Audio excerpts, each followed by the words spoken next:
शवायाभ्यन्तरः शुचिः ॐ इति पवित्रं भावयामि।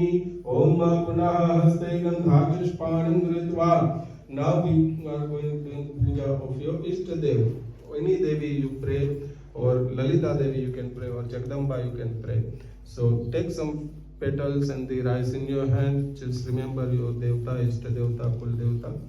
Om Maya Devi Sarvabhuteshu Matrurupena Samustita Namastasye Namastasye Namastasye Namo Namaha Ya Devi Sarvabhuteshu Sakti Rupena Samustita Namastasye Namastasye Namastasye Namo Namaha Ya Devi Sarvabhuteshu Bhakti Rupena Samstita Namastasye Namastasye